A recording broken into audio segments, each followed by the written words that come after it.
I'm Cassandra Wilson, though most people know me simply as Cassie. I'm 34, and everything shifted last Tuesday when I glanced at my lottery ticket and realized those 6 perfect numbers meant I had just become $47 million richer. My hands trembled as I tried to process what I was seeing. Once the disbelief faded, an unexpected resolve took hold. I wouldn't breathe a word of this to anyone. My family and money have never mixed well, and past experiences taught me exactly what silence could protect. If you're tuned in right now, I'd love to see where you're watching from. Before I explain the choice that changed my future, don't forget to like this video and subscribe. I share true stories about loyalty, betrayal, and the thin line between the two. Until that life-altering Tuesday, my existence was painfully routine. I was an accountant at a small marketing company in Portland, earning enough to get by, but never enough to feel truly safe. My one-bedroom apartment on the city's edge was simple, nothing special, yet it gave me a sense of independence. Each morning began at 6 with a cup of coffee and a lingering dread of deadlines and bills. The job consumed me, especially during tax season, when 60-hour weeks blurred into each other. As for my family, complicated doesn't even begin to cover it. My parents, Gregory and Diane Wilson, split when I was 14 and both remarried within 2 years. Dad, a high school physics teacher, chose Stephanie, a real estate agent, whose tastes ran far beyond his paycheck. Mom, Diane, married Warren, a wealthy businessman known for his strict control over every dollar. And somewhere in between all that, I had 2 siblings. My younger sister Lisa, now 30, has always held the family's admiration. She graduated from an Ivy League school, married Paul, a successful surgeon, and settled into a picture-perfect suburban life with their 2 beautiful kids. My brother Jason, 36, couldn't be more different. Bright and charismatic as he is, stability has always eluded him.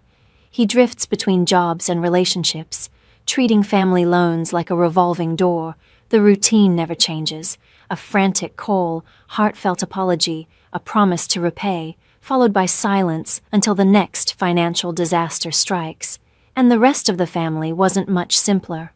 Aunt Martha, Mom's younger sister, was the rare exception, genuine, kind, and steadfast. She taught elementary school, scraping by on a modest paycheck, yet somehow managed to be there whenever someone needed her. Her aging Honda rattled like it might fall apart at any moment, and her tiny apartment overflowed with books, plants, and warmth. Complaining simply wasn't in her nature. The same could never be said for Aunt Heather, Dad's older sister. She'd married into wealth and made sure no one forgot it. Holidays with her were a masterclass in condescension. Subtle jabs about my job, my modest apartment, and my lack of a husband. Her son Ryan mirrored her arrogance, but not her fortune, and his growing gambling addiction was the family secret everyone politely ignored. Years of watching generosity turn into regret hardened me. When Jason begged for $5,000 to enter rehab 3 years ago, I drained my small savings to help, only to find out later he'd never even checked in. And when Lisa claimed she was short on wedding expenses, I charged $2,000 to my credit card after her promise to repay me post-honeymoon, a promise that, unsurprisingly, never materialized. 5 years passed, and I was still waiting for Lisa to make good on her promise. When my dad called, asking for help fixing his storm-damaged roof, I wired him what I could spare, only to scroll through social media weeks later and find photos of him and Stephanie lounging on a beach in Cancun. The only person who truly knew how deeply these moments hurt was my closest friend, Charlotte.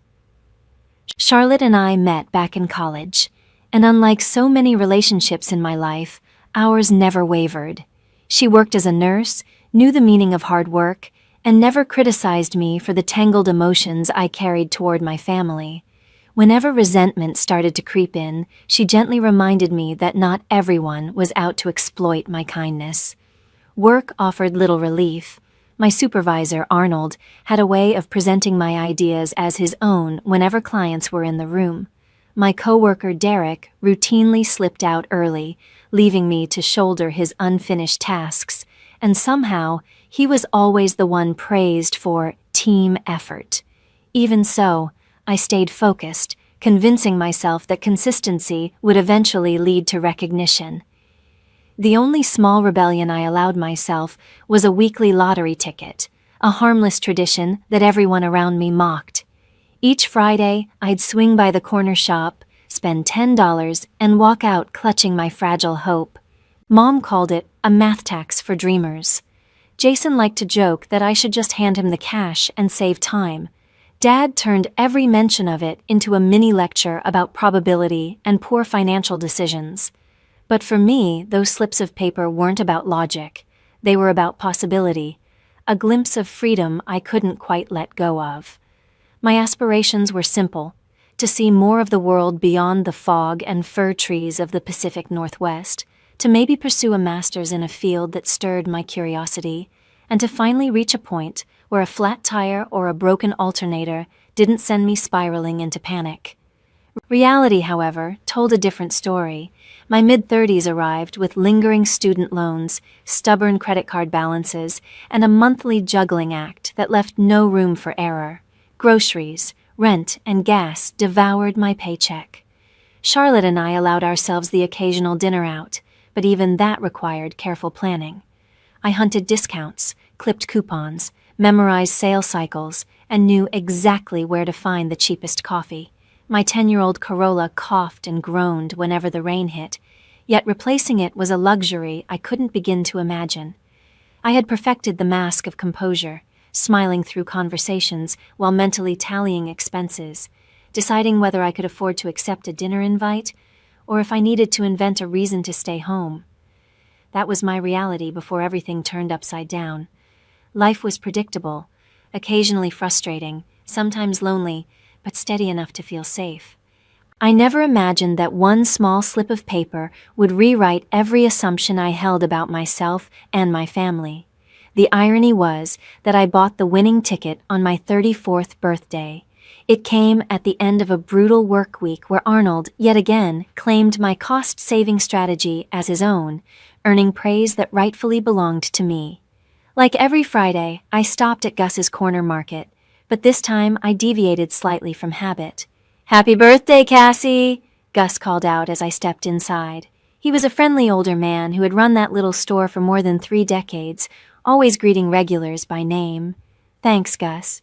"The usual, and maybe one extra for good luck," I said, handing him $20 instead of my typical 10. He chuckled, slipping me the tickets. "Birthday splurge, huh?" "Maybe today's your lucky day," he teased with a wink. For once, I decided to pick my own numbers instead of going with random ones.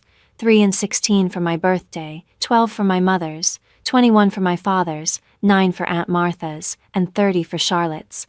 6 numbers tied to the people who shaped my life, for better or worse. That evening, I treated myself to Thai takeout, opened the bottle of wine Charlotte had gifted me, and settled in for a quiet celebration. The drawing aired at 8, but I barely paid attention, scrolling through photos of other people's glamorous parties. At 8:30, I finally reached for my phone, expecting the usual disappointment. The first number matched, 3. I smirked. The next, 16th. My pulse quickened. Then came 12, 21, and 9. My breath caught. When the final number, 30, appeared, I froze. For a long moment, I couldn't move. This had to be a mistake. I checked the ticket again and again, then rewound the broadcast just to be sure. Each number appeared exactly as printed on my ticket. My hands trembled so violently the remote slipped to the floor. "No, that can't be," I whispered into the empty room. But the lottery's official site confirmed it. I was the sole winner of $47 million. After taxes, my share would come to roughly $28 million. An amount so vast it felt surreal for someone who, just hours earlier, had celebrated a 10% discount on laundry detergent. Sleep was impossible that night. Instead, I sat in the glow of my laptop, diving deep into stories of lottery winners and what became of them. What I found was unsettling. Articles chronicled shattered families, ruined friendships, and once ordinary people destroyed by sudden wealth. There were tales of relatives and old acquaintances crawling out of the woodwork, pleading for handouts, of winners bankrupt within years, lonelier than ever. One headline even called the lottery the fastest route to losing everything that matters. By dawn, I had made up my mind. I would collect the winnings, but no one would know. Not my parents, not my siblings, not even Charlotte, at least not until I had a plan. I needed time to understand how this fortune would change my life before anyone else tried to shape it for me. That morning, I called in sick for the first time in 3 years and booked a meeting with Philip Montgomery, an attorney who specialized in estate and financial law. His firm occupied a sleek office tower downtown. Sitting in the waiting area, clutching my purse with the winning ticket inside, I felt completely out of place, an ordinary woman holding an extraordinary secret. "Ms. Wilson," he greeted warmly, extending a hand. He was around 50, with neatly trimmed salt and pepper hair and intelligent, reassuring eyes behind designer glasses. "How can I help you today?" I inhaled deeply and slid the ticket onto his polished desk. "I need to claim this," I said quietly, without anyone knowing it's me. His eyebrows lifted for just a second before professionalism took over. "I see," he said calmly. "Well, you've come to the right place." For the next 2 hours, Philip walked me through my options. In our state, winners could remain anonymous by claiming through a trust or a legal entity. He detailed how to create a blind trust, how taxes would be handled, and why assembling a team of financial experts was essential to preserving wealth. The most common mistake, he cautioned, is sharing the news too soon. Once word spreads, there's no undoing it. I nodded, grateful to hear confirmation of what my instincts already told me. "I want to handle this properly," I said. "I don't want this money to destroy my life." Leaving his office with a folder of documents and a detailed checklist, I felt an odd blend of exhilaration and unease. I had more money than I had ever dared to imagine, yet not a soul I could tell. From that day forward, I would live 2 lives, one as the same overworked accountant everyone knew, and another as a woman quietly sitting on millions. During the following 2 weeks, Philip and I set up the trust, claimed the prize, and built investment accounts. Together, we constructed a long-term plan that would ensure financial security for the rest of my life, even if I lived to 100. The money existed now, real, tangible, sitting quietly in accounts with my name on them, yet nothing in my routine reflected that fact. I still trudged to the office every morning, exchanged the usual small talk about bills and deadlines, and drove home in the same weary Corolla. The weight of secrecy began pressing down on me, a strange mixture of power and isolation. I started to think about my family more often. Would they celebrate with me if they knew, or would I simply become a resource to exploit, a never-ending supply of cash in their eyes? The uncertainty gnawed at me until one sleepless night, an idea began to take shape. What if I could uncover their true nature without ever exposing my secret? What if I could quietly test their loyalty before deciding who, if anyone, deserved to share in this fortune? By morning, the plan had solidified. I would stage a financial emergency, not something catastrophic, just serious enough to matter. I'd approach each relative with the same story and the same plea for help. Their responses would tell me everything I needed to know. Before moving forward, I scheduled another appointment with Philip to ensure all financial protections were airtight. Together, we reviewed the arrangements, diversified investments, a charitable trust, and a modest checking account that allowed small, believable withdrawals without drawing suspicion. The rest of the fortune was locked away where no one but me could reach it. "Everything's set, Cassandra," Philip said, handing me a folder. "Your financial future is untouchable. You could walk away from your job today if you wanted to." The notion was tempting, but I shook my head. "If I suddenly quit, everyone would notice," I said. "I'll keep working until I know my next step." That evening, I invited Charlotte over for dinner. We sat out on the tiny balcony, glasses of wine catching the sunset light. I hadn't told anyone about my secret wealth, but the loneliness of it all pushed me to share at least part of my plan with her. "I've been thinking of running a little experiment," I said cautiously. Charlotte tilted her head. "What kind of experiment?" I hesitated, then told her, "I'm going to tell my family I lost my job and need money. I want to see who actually helps, who cares enough to be there when I'm the one in need." Her brows knit in concern. "Cassie, that sounds manipulative. Why would you do something like that?" "Because I'm exhausted from being the dependable one," I replied, avoiding her gaze. "I want to see if any of them would do the same for me." Charlotte sighed, setting her glass down. "But deceiving them? That's not you. Why not just talk to them? Tell them how you feel?" I gave a dry laugh. "You know my family, Charlotte. Honest conversations aren't exactly our specialty. You've seen the way they treat me," I said quietly. Charlotte frowned. "Still, this doesn't sit right. What are you hoping to prove?" "I'm not trying to prove anything," I answered quickly, though even as the words left my mouth, I knew they weren't entirely true. "I just need to know who genuinely cares about me and who only sees me as a bank account." She shook her head slowly. "Cassie, I think you're the one who's going to get hurt here. But I can tell you've already decided she was right. The plan had been forming all day, and by that evening it was fully constructed. I'd settled on a story that sounded plausible but not dramatic enough to raise suspicion.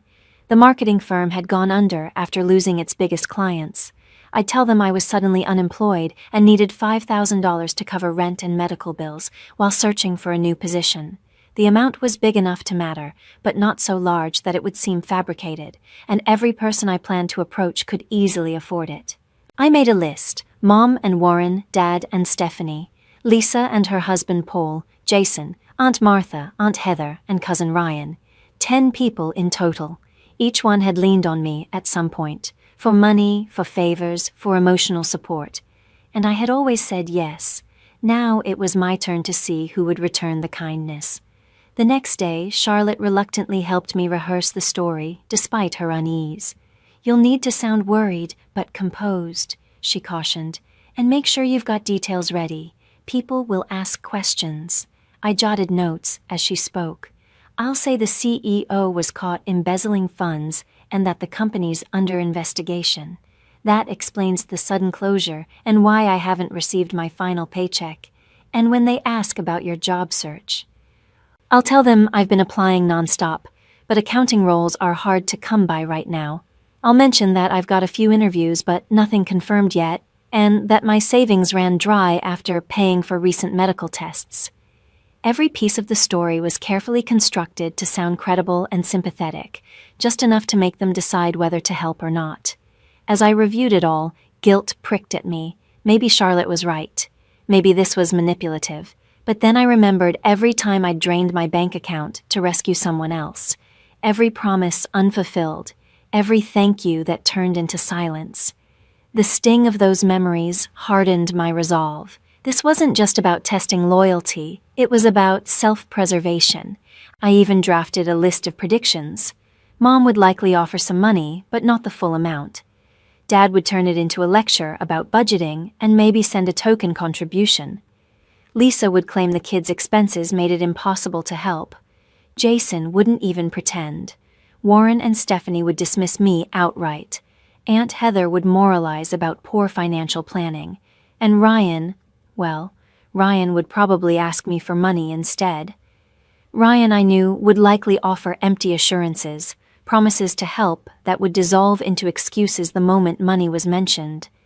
The only person I truly believed might come through was Aunt Martha. Though she had the least to give, she had always been the one to show up, no matter how inconvenient or costly it was for her. Still, I tried to temper my expectations.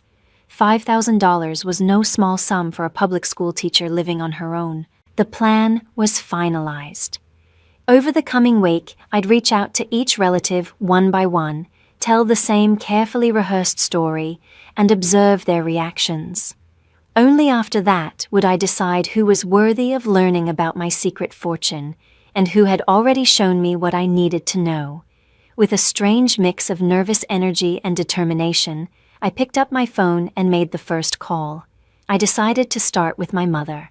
Diane had always painted herself as the selfless matriarch, often reminding us how she'd set aside her own ambitions for the sake of her children. If anyone was likely to lend a hand, it should have been her. My fingers trembled slightly as I dialed her number. She picked up after the third ring, her tone distracted. "Hi, Mom," I began, injecting just enough strain into my voice to sound believably distressed. "It's me, Cassie. Sweetheart, what's wrong? You sound upset." That was my cue. I launched into the story I'd crafted. The sudden company shutdown, the missing final paycheck, the anxiety about unpaid rent and medical bills. I could hear her breathing deepen as I spoke, the concerned mother tone slowly creeping in. "Oh, honey, that's awful," she said at last. "Have you applied for unemployment? And what about your emergency fund?" "I did," I told her, "but unemployment will take weeks, and my savings are gone after paying for some recent medical tests." I deliberately avoided explaining what the tests were for, letting her imagination fill in the rest. Finally, I said softly, "I hate to ask, but I really need some help. About $5,000 just to get through this month. I'll pay you back the moment I can." The silence that followed stretched uncomfortably long. "Oh, Cassie," she sighed at last. "You know, Warren and I just put a down payment on the lake house. Things are tight right now." Her voice hardened slightly, slipping from concern to justification. "Maybe you should talk to your father, or Lisa. Paul's doing well at the hospital." "I'd rather not ask Dad," I said truthfully. "And Lisa's got the kids and all their private school costs." "Well," she replied after a pause, "let me see what Warren says, but I can't make any promises. You know how particular he is about, well, you know." I did know. Warren had made it clear since day one that his finances didn't extend to me. His money was for my mother, and the children they never ended up having. "Okay, Mom," I said quietly, "just let me know soon. The rent's due next week." "I will, honey, and I'm so sorry about your job," Mom said softly. "But these things have a way of working out for the best. Maybe it's time to consider a more stable career." After ending the call, I jotted down her reaction in the journal I'd started for this experiment. She'd shown sympathy, yes, but her first instinct had been to redirect the responsibility elsewhere. She hadn't said no outright, but I could already imagine how her discussion with Warren would end. A polite apology, an excuse, and no money sent. The following day, I met my father, Gregory, for coffee. I picked a busy cafe downtown, hoping a public setting might temper his response. As soon as I sat down, he gave me a once-over. "You look tired," he said matter-of-factly. I smiled weakly and launched into my prepared story. He listened with the expression of a man grading a paper, detached, analytical, occasionally nodding, but never showing emotion. When I finally mentioned the $5,000, he leaned back, crossed his arms, and sighed. "Cassandra," he began in his familiar lecture tone, "I've always told you to be financially responsible. This is exactly why I said you should keep 6 months of expenses saved.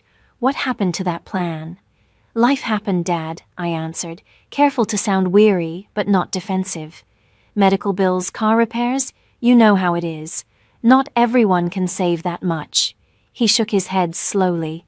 "And now you expect others to bail you out. Have you looked at your spending habits? Do you really need to live in that area? What about your streaming subscriptions?" The conversation dragged on for 20 long minutes as he dissected my supposed financial mismanagement, lecturing me about budgeting, employment trends, and the virtue of sacrifice. He never once mentioned actually helping. "I'd love to assist you, Cassie," he finally said, patting my hand in what was meant to be a comforting gesture. "But Stephanie and I are preparing for retirement. Touching those funds would be irresponsible. You'll thank me later. This experience will build character.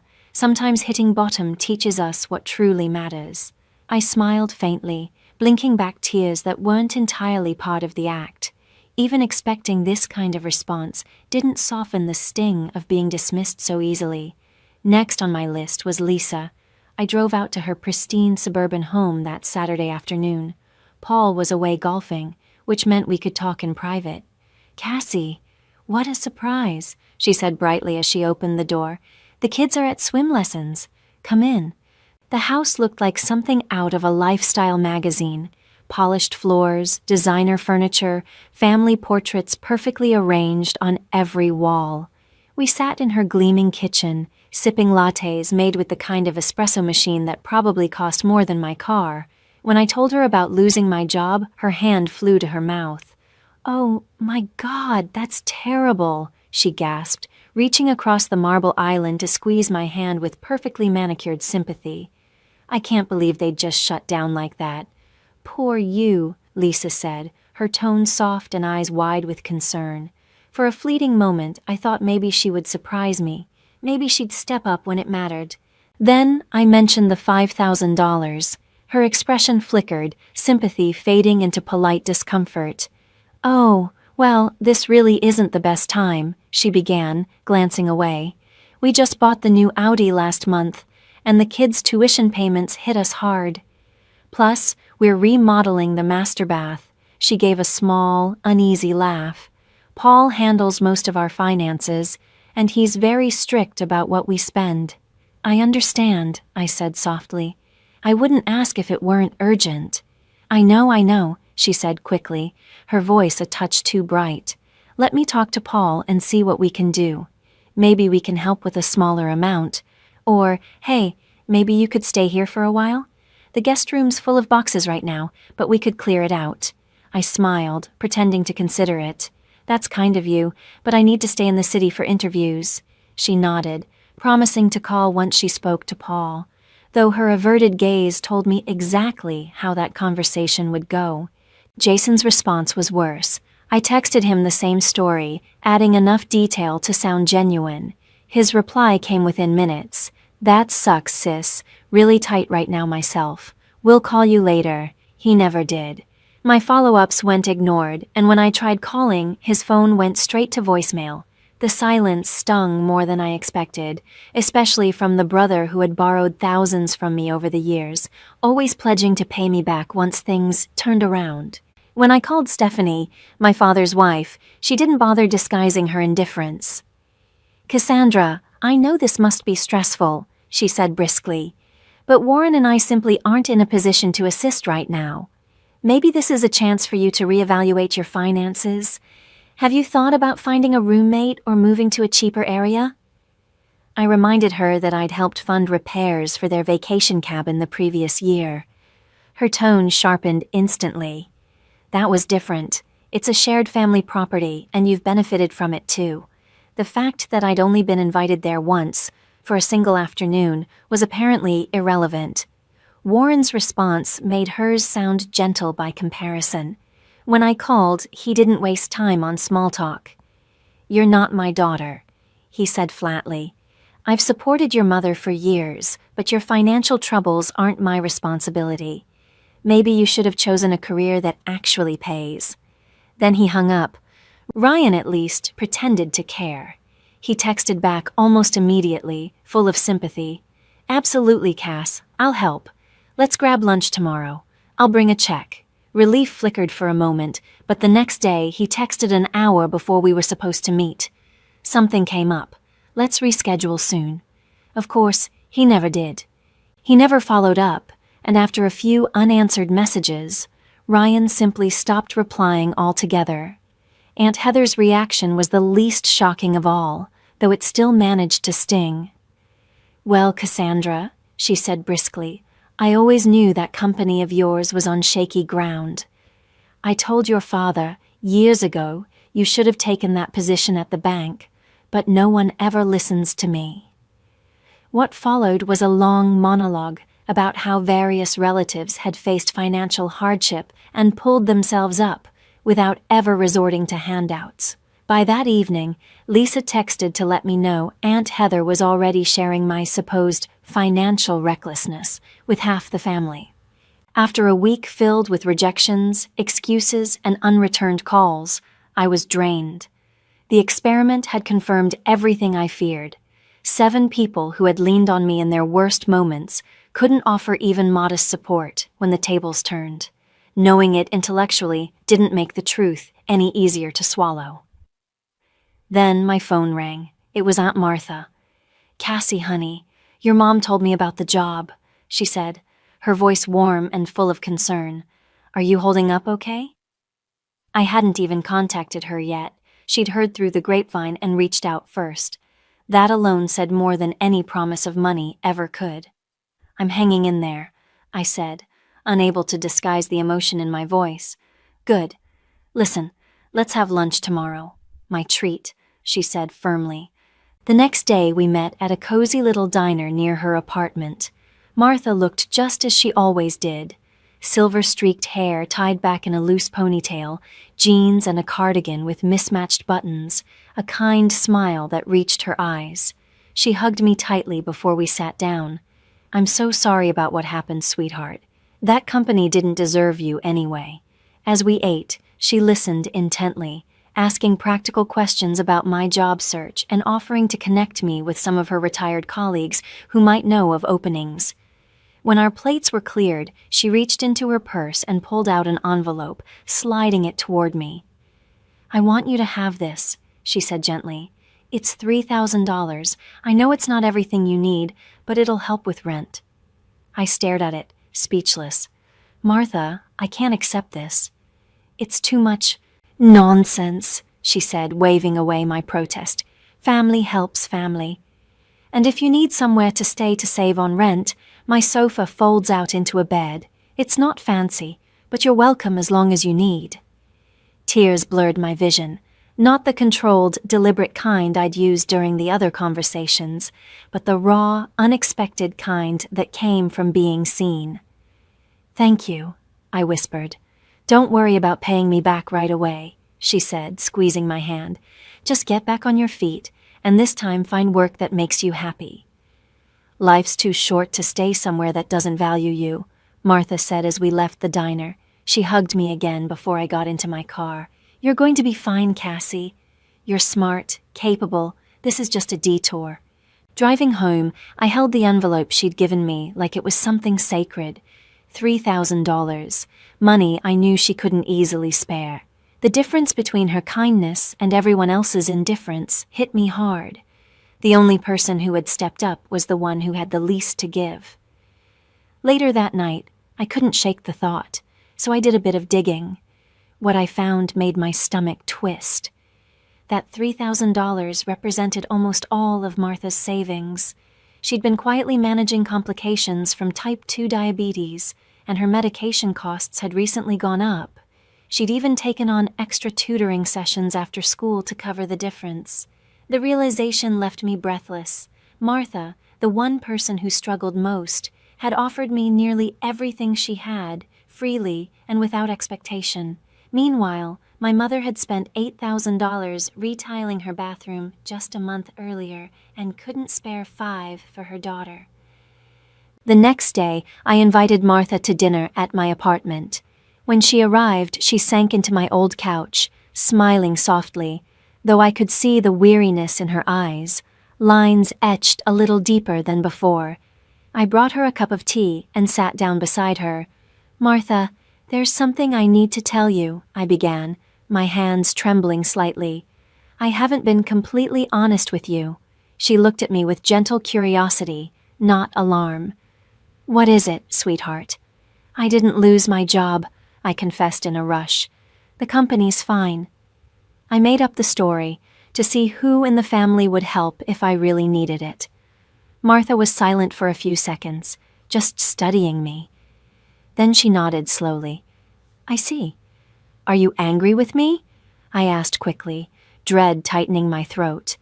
Losing her trust would be worse than any rejection I'd faced that week. Her brow furrowed slightly, but her tone stayed calm. "No, not angry. Maybe a little sad," she admitted. "Sad that you felt you had to test people to know where you stand." She took a sip of her tea, thoughtful. "But I can't say I don't understand. Our family hasn't always treated you kindly. You were the only one who offered to help," I said quietly. "Everyone else either ignored me or found excuses." Martha sighed, the sound full of weary wisdom.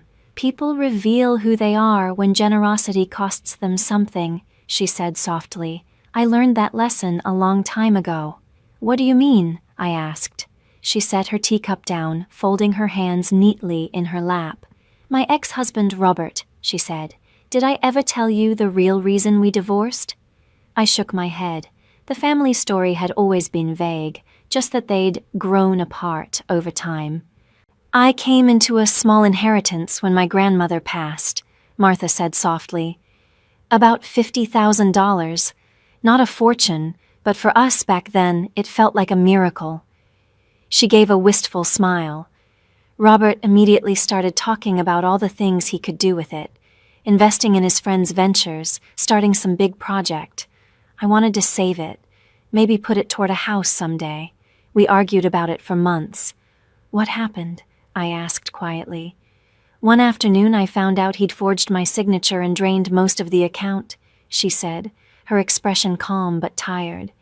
He put the money into a restaurant his friend was opening. It failed within a year. When I confronted him, do you know what he said? She paused, eyes distant. He told me it was our money, not mine, and that he had just as much right to it, as though the inheritance being in my name meant nothing. I stared at her, stunned. I never knew. Everyone always said you just grew apart. Martha gave a small, humorless laugh. That version was easier for the family to swallow.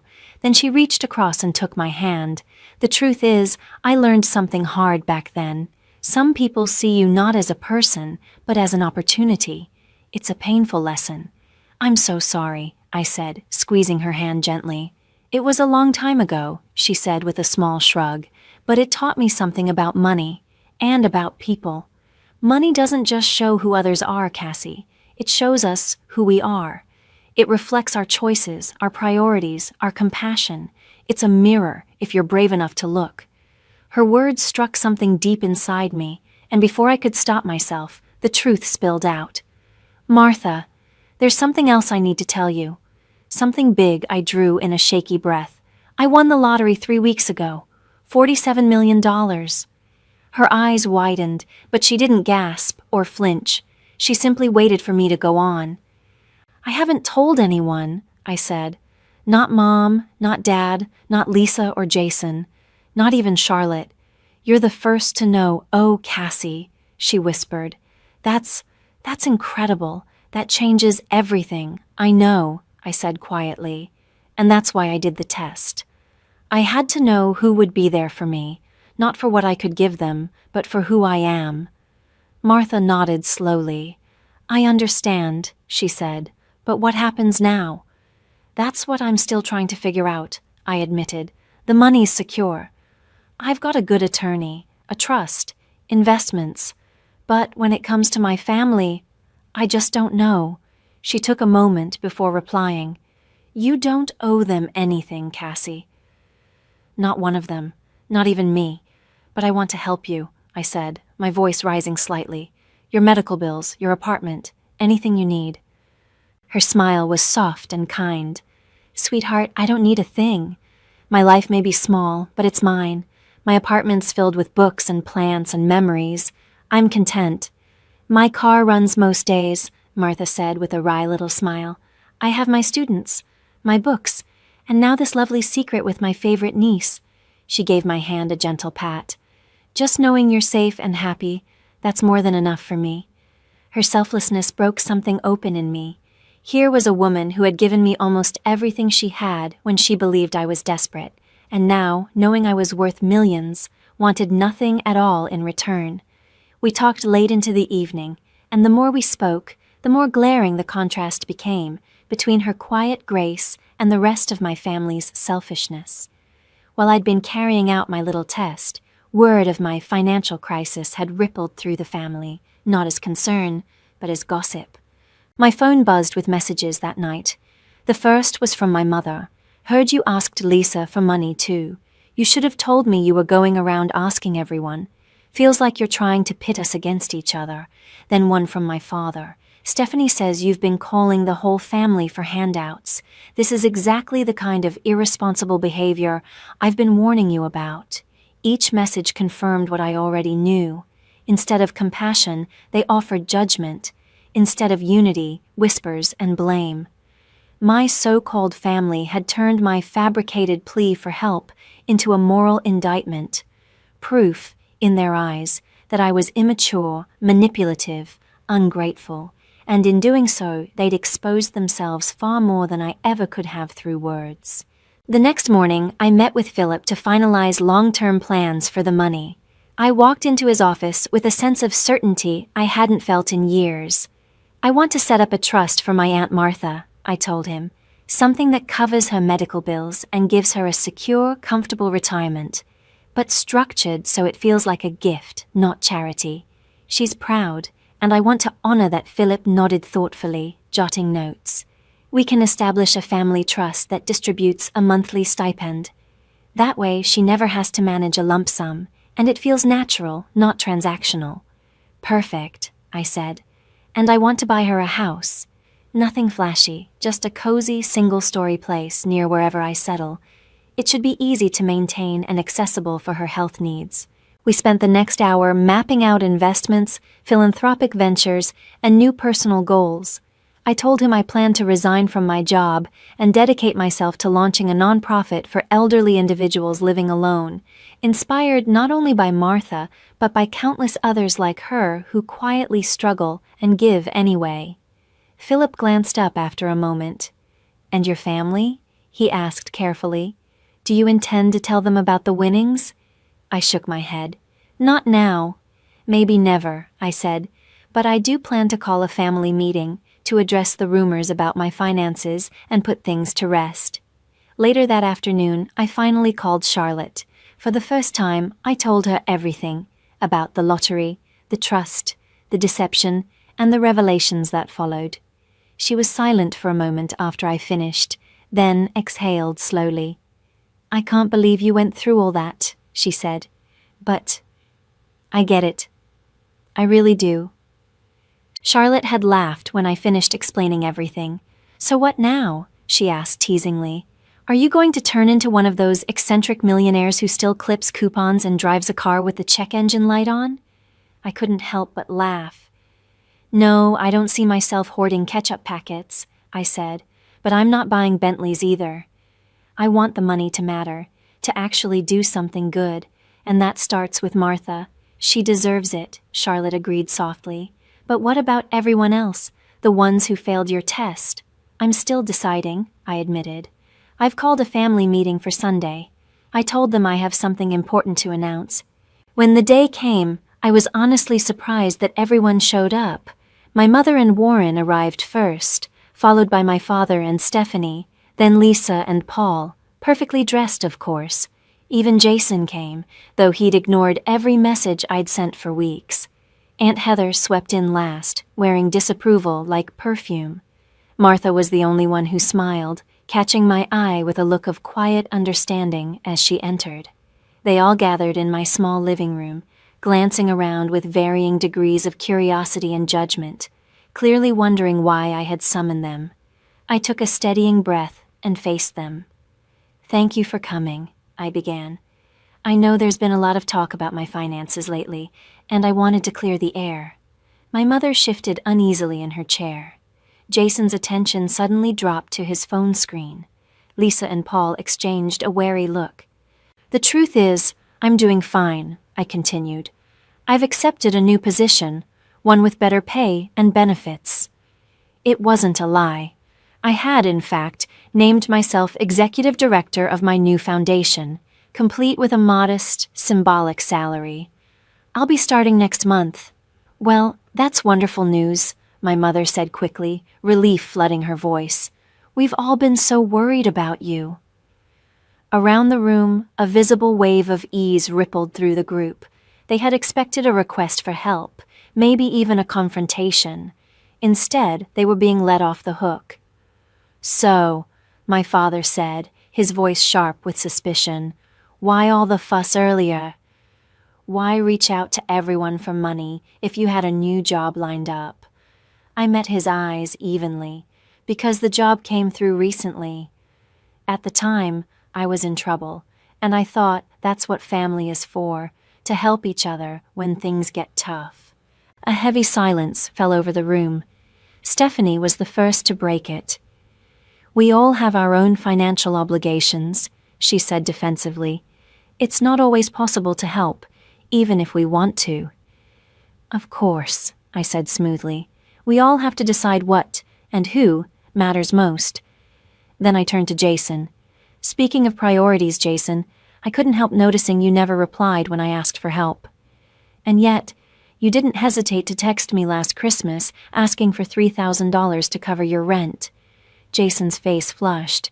I was dealing with some stuff," he mumbled. "I just didn't have any money to give you then." "You didn't even call me back," I reminded Jason quietly. "That wouldn't have cost you a dime." The rest of the meeting unfolded in much the same way, me calmly laying out the hypocrisy I'd endured, them squirming under the weight of their own excuses.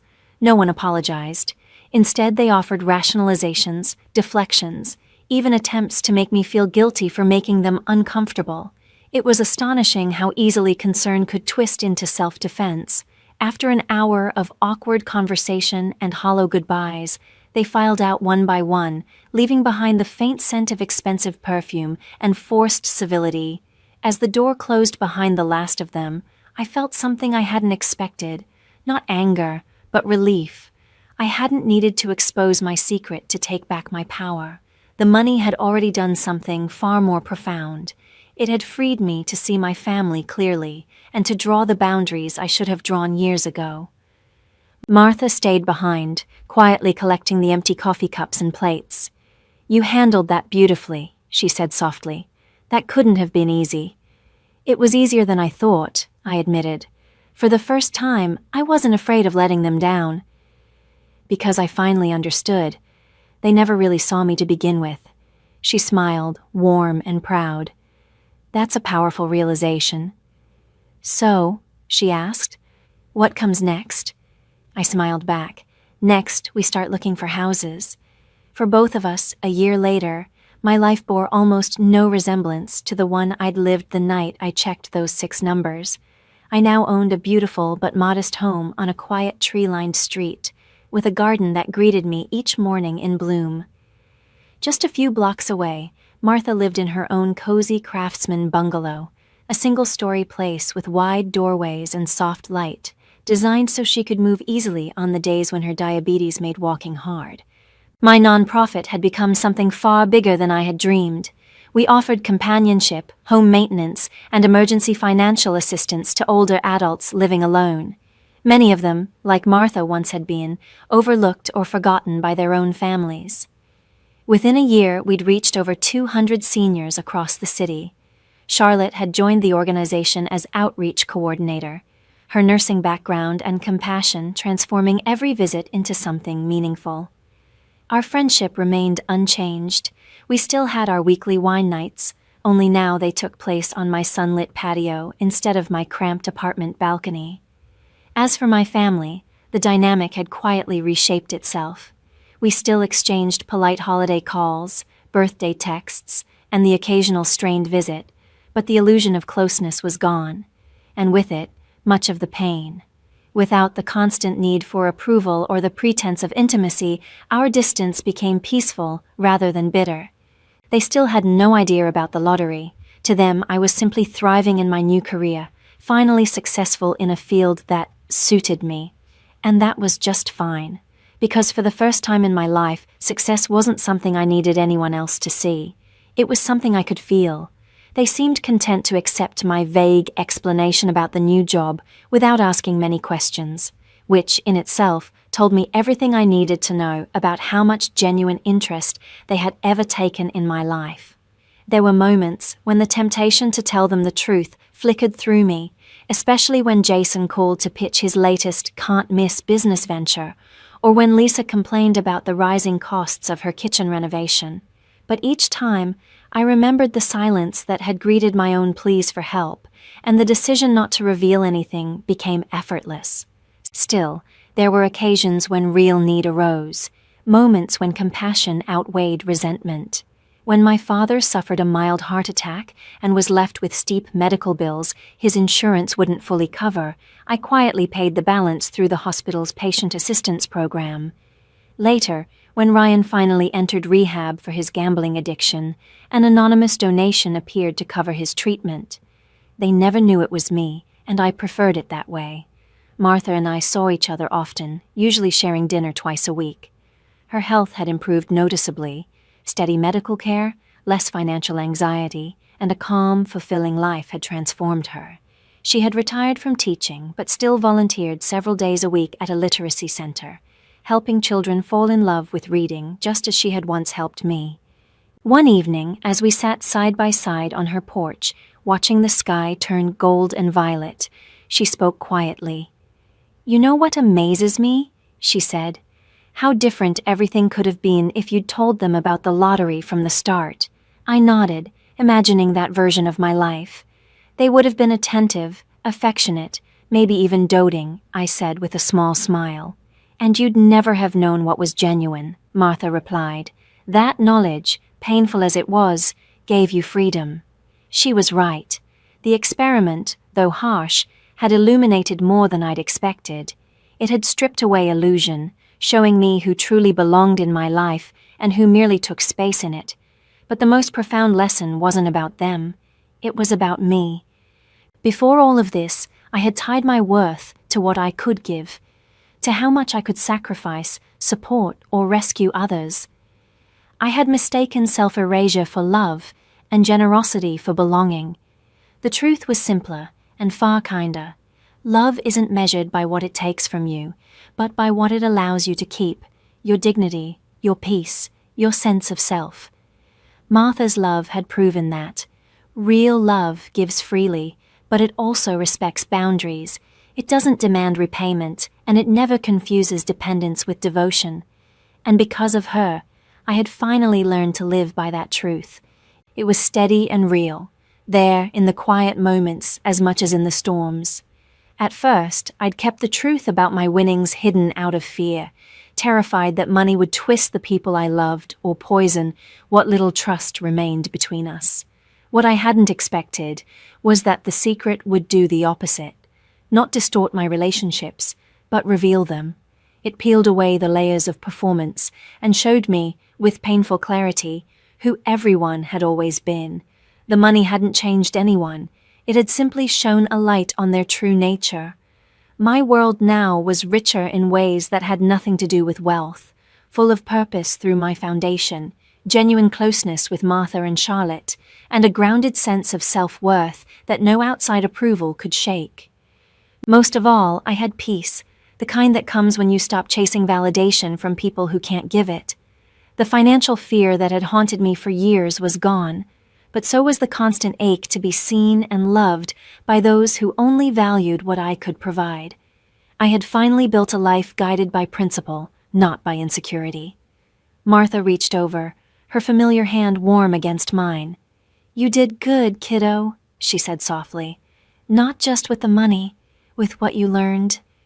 I smiled through the emotions swelling in my chest. I had the best teacher. As the sun slipped beneath the horizon, painting the sky with streaks of pink and gold, I thought back over the path that had brought me here, from the shock of seeing those winning numbers, to the sting of disappointment, to the quiet joy of turning that windfall into something meaningful. The lottery had changed my life, yes, but not in the ways I'd once imagined. It hadn't bought happiness or fixed old wounds. It had simply given me the freedom to see clearly, to choose intentionally, to live honestly. In the end, the most valuable thing I gained wasn't measured in dollars. It was the understanding that the people who truly belong in your life aren't the ones who appear when you have plenty to give, but the ones who remain when all you can offer is yourself. Have you ever tested someone's loyalty? What did that reveal to you? Share your experiences in the comments below. And if this story spoke to you, please remember to like and subscribe for more real stories about family, trust, and rediscovering what really matters. And most importantly, share this with someone who needs to be reminded that their worth isn't defined by what they can give. Thank you for listening, and may you find the clarity to see the truth in your own relationships.